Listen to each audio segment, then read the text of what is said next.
Navneet Kalra is a prominent businessman from Delhi. He owns optical stores and several restaurants in Delhi's Khan market. Delhi police arrested him recently for hoarding and black marketing of oxygen concentrators. People were seething with anger against the lowlife that profited from people on deathbeds.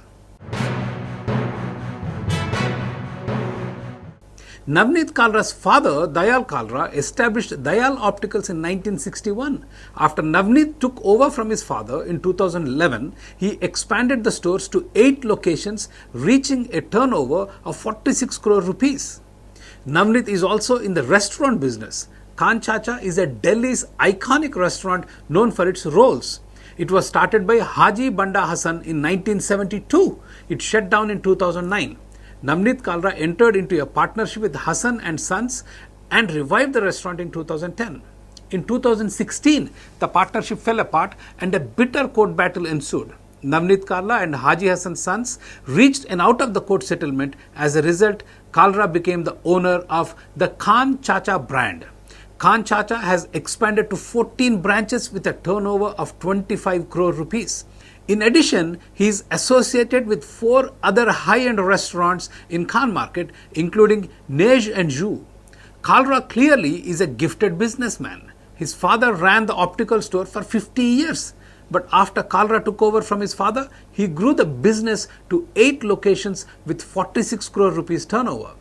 The iconic Khan Chacha was shut down in 2010. He took over and now Khan Chacha is operating in 14 branches with 25 crore rupees turnover. In a rational society, Kalra would be a celebrated entrepreneur and will be seen as a man that feeds hungry stomachs while providing employment to hundreds. Not in India. For us, successful businessmen are synonymous to evil, blood-sucking parasites. As COVID virus was ravaging India, Navneet Kalra's associates at Matrix Cellular bought 7,500 oxygen concentrators from China between April 17th and May 3rd of this year. They have invested 30 crore rupees of their money. The concentrators were bought at a rate of 14,000 to 24,000 rupees. All tax obligations, including the cess and GST, which was 28% prior to May 2021, were paid. They were allegedly selling these concentrators online for 70,000 rupees and it was a legitimate operation. They are so legitimate, they have donated 200 oxygen concentrators and 10,000 masks across the country as per their corporate social responsibility, and have also committed another 200 oxygen concentrators to various reputable social organizations. So how did Kalra's arrest come about? Police said, during area patrolling, it came to our notice that one restaurant, namely Nej Ju, was found open and some suspicious activity was going on. After searching the restaurant, one person was sitting on a laptop and he was getting orders online of oxygen concentrators. And on searching the restaurant premises, a total of 32 boxes of oxygen concentrators were found. Nej and Ju is owned by Navneet Kalra. So let's see if we got this right. Delhi police went for a stroll, saw someone sitting on a laptop and grew suspicious. Wow, I didn't realize that sitting on laptop is considered a suspicious criminal activity. For the grave crime of sitting on laptops and taking orders, the police have arrested 4 employees. Police then raided other restaurants belonging to Kalra and seized 524 oxygen concentrators. The media blitzkrieg started. Kalra, the black marketer, hoarder, crooked businessman who profits from people on the deathbed. A blogger wrote, exemplary punishment should be awarded to such notorious personalities to rebuild common man's faith in the judiciary. Another vented, courts must take such cases very seriously and sentence guilty with severe penal fines and jail for half their life. Why jail him for half his life? Let us imprison him for life. Even better, why not hang him or behead him in Saudi style? Fearing police arrest, Kalra sneaked out of town along with his family. He pleaded the courts for anticipatory bail, but his requests were promptly denied. He was arrested and spent 3 days in police custody. Navneet Kalra was stripped naked of his social standing and his image was indelibly tarnished. The high society socialite who boasted friendships with cricket players, movie stars, politicians, media honchos now will be remembered as a criminal who robbed people on their deathbed. One media organization called it poetic justice. The society is now content that it has dragged a wealthy, successful man down to its third world gutter. If we can't rise up to his level, we can at least bring him down to our level, no? The fact that police didn't have a single complaint against Kalra must have rattled them. It was a victimless crime, so police went on a victim hunt. Police got hold of Kalra's mobile call records and started calling and asking his friends and family to rat on him. They even asked Kalra's son to turn against his father and then asked his lawyer to file a case against his own client. Stupendous investigative work. When police didn't have much luck, the infamous Enforcement Directorate entered the scene. The ED raided Kalra's properties and then they raided his father-in-law's properties. They seized his laptops, pen drives and multiple property documents. They searched all his restaurants and didn't even spare Dayal Opticals. They even opened Kalra's bank lockers. All this for selling oxygen concentrators, the machines that save lives? That too at a time people were desperate and begging on the streets for oxygen concentrators to save their loved ones. Wow, how did we end up ceding these many of our liberties to the government? Tax authorities have the power to kick your bedroom door open in the middle of the night and seize whatever they want. Even bank lockers are not safe. They don't even need court orders to do this. Individual liberty has become a meaningless notion in India. Presumption of innocence is merely a theoretical construct. Our laws give all the power to the government while hapless citizens have to endure the reign of terror. So what was the government's argument when Kalra's hearing came up in the court? Police told the Delhi court that Navneet Kalra has ruined the name of our society. The prosecution asked Kalra, you have kept all these products in a situation where purchasers are on deathbed just for making money. Isn't it cheating? Hoarding actually is a desirable economic activity. But Kalra didn't even hoard these products. It was his inventory. Police caught him when they were selling concentrators online. Also, out of 7,500 concentrators, about 500 were seized. Presumably the rest have been sold. When they have already sold over 93% of the concentrators, how is this hoarding and black marketing? If selling something to a patient on deathbed for profit is cheating, then every private hospital, every doctor and every medical store that is treating terminally ill patients is cheating because they all work for a dirty world called profit. I believe Kalra is not a villain, but in fact a hero. Kalra and his associates had the foresight which the government lacked badly.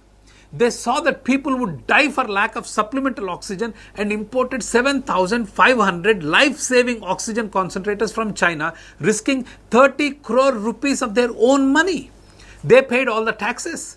Yes, they sold it for a profit, but the fact remains their oxygen concentrators have saved hundreds of lives. So should we let people die because we don't want businessmen like Kalra to make money?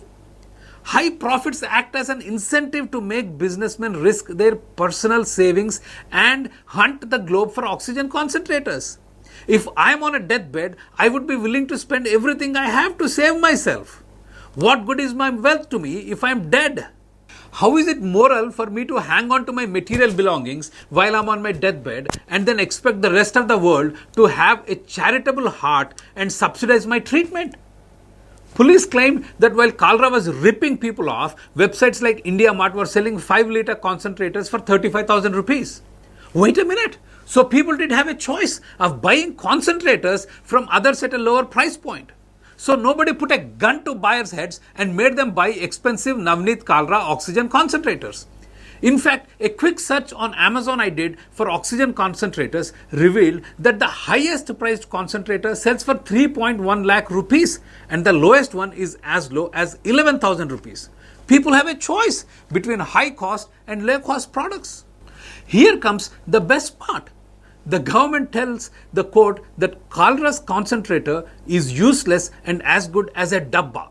If that is true, that is a legitimate concern, but how come nobody filed a complaint against his dabba product?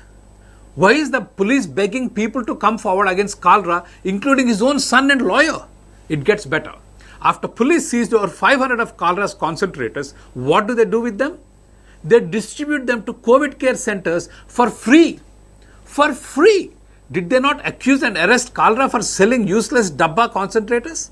Why are they giving them away for COVID patients' use?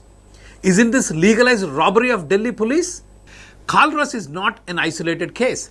Delhi police went on a rampage, seizing any oxygen concentrator they can find without realizing they are killing the entrepreneurial spirit that is hunting the globe to bring concentrators to India.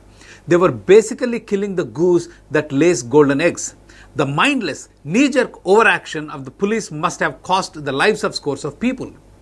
Police then accused Kalra of not being charitable. He is not doing any charity.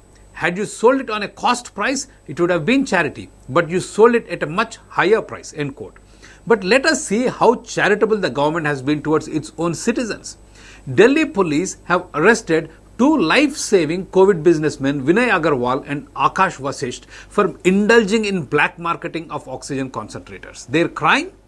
Allegedly selling 50,000 rupees concentrator for 1,25,000 rupees. Police seized 12 oxygen concentrators that were in their possession. Police felt they should keep these concentrators for their own use. They told the court that their officers were suffering from COVID and they needed these 12 concentrators to save their lives. Court agreed with the police and gave an order on how these 12 concentrators should be distributed. The order reads, and I am quoting and I am not kidding. They said 3 oxygen concentrators be released to the office of Principal District and Sessions Judge Tiz Hazari. 2 will be released to the office of the Principal District and Sessions Judge Dwarka. 3 oxygen concentrators will go to the office of the Principal District and Sessions Judge Saket and 2 to COVID Health Center at Delhi Judicial Academy, Dwarka. So 2 businessmen invest their hard-earned money, hunt the globe and get life-saving concentrators and sell them to willing buyers. Police grab them for their personal use. But then the judiciary decides to seize the concentrators from the police and for their own use. I am embarrassed, I am out of words, I don't even know what to say. Fortunately, sanity prevailed in the end and the lower court's order was later set aside by a higher court. Now let us look at another charitable act of our government. Government of India levies highest taxes in the world on COVID-related goods. Let that sink in. Highest in the world. Times of India reported India levies highest import duty in the world on all COVID-19 goods, including test kits, swab, disinfectants, and inputs for vaccine production, which is making both the COVID-19 treatment and vaccine costlier. Here's one more regulation Raj special for you. Max hospitals had to move Delhi High Court when 3,000 of their life-saving concentrators were stuck with the customs office. It was rumored that customs was seeking clarification on how much tax to collect on the consignment. Well, the government's tax collection cannot stop when patients are gasping for oxygen, but if the businessmen make a profit, they are treated like the scum of the earth. So what is the best way to tackle India's COVID crisis? Let the market provide solutions and not treat businessmen as criminals. Remove obstacles placed in the form of overtaxation and regulation. Lack of treatment facilities and high cost of treatment are the government's makings. Healthcare sector for too long has been overregulated and overtaxed. It is an impossible task to open a new medical college or a new hospital unless you are politically well connected. India needs a lot more doctors and quality hospitals at an affordable price. This can only be achieved with deregulation and reduced taxation. It's time India pay heed to what Mahatma Gandhi had said. Government is best which governs the least.